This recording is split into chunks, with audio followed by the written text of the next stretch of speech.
Crawl is directed by Alexander Aja and stars Kaya Scodelario as a Florida college student who gets trapped with her father in the crawl space beneath the house in the middle of a hurricane, and they are being stalked by alligators. I didn't see the trailer for this, I just heard about the concept and saw the poster, and immediately I had certain expectations for this film, or at least what it would need to have to succeed at what it wanted to be. Partly because of a similar film that came out called Burning Bright. It came out in 2010 about a college student trapped in a house during a hurricane with her autistic brother and a Bengal tiger. So there needed to be constantly rising tension. She has to drive in a hurricane to find her father. He's been injured. Now there are alligators, and now there's more than one.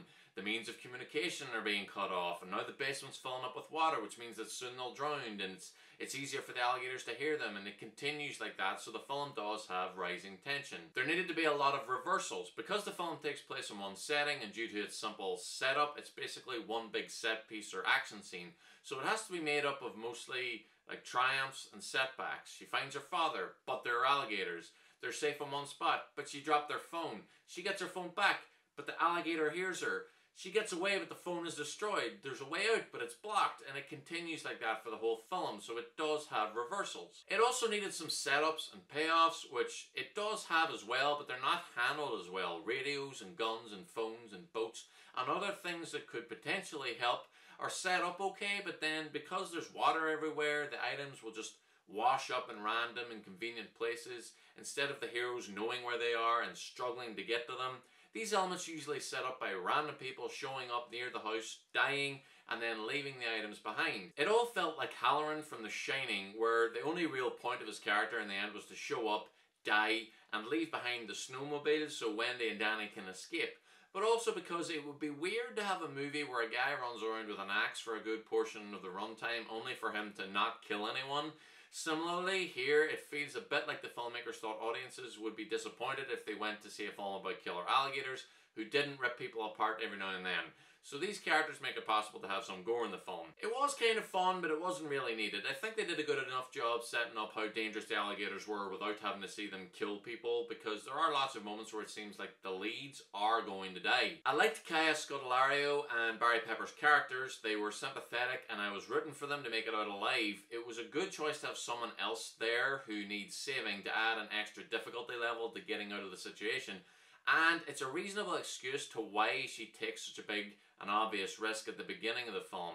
I like the father-daughter relationship. They're partly estranged because of some things that happened in the past, and there's a good dynamic where she's a competitive swimmer and he used to be her coach, and she has trouble believing in herself, and he keeps encouraging her and telling her that she can achieve anything that she puts her mind to, and she's a bit resentful of that, and it all worked pretty well. It leads to a pretty good story arc for her character, but in a similar way to the film Bumblebee, when it comes to the resolution of her arc, it turns out to be meaningless. If they had just made her act of showing that she believed herself, her leap of faith, if they'd made that mean more to the plot, it would have been more satisfying. And here, it happens and almost immediately is shown to have been for nothing, which was a little disappointing. The CGI alligators looked okay. They were mostly in the dark crawl space or obscured by rain and water, which is when CGI like that always looks its best.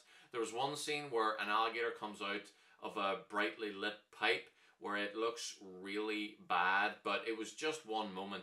Considering this film only cost $13.5 million to make, the alligators and the weather effects look pretty good, but there were some scenes where the actors are outside and they're a bit too brightly lit compared to how dark the cloud-filled sky is, and they and the rain around them look pretty undisturbed considering how violently the trees are swaying in the background. The intelligence of the alligators is also a bit all over the place. Sometimes they can hear people and sometimes they can't, and there's a scene where one swims between the two leads without seeing them because they aren't splashing water.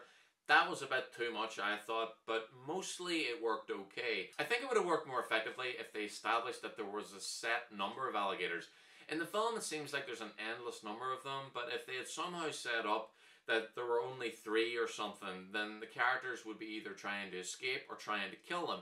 There would still be that need to escape because of the hurricane, but we could have had more of a feeling of hatred towards the alligators, because I think if there were fewer of them, they might have felt a little bit more like characters in a way, and it would have been more satisfying when they are killed which does happen in some scenes in this. There's a dog in the house while all this is happening, and I was very surprised that there's only really one moment where it seems like the dog might be in danger. I thought they could have used the dog for more, especially to make us worry about its safety and build up some more tension-filled scenes.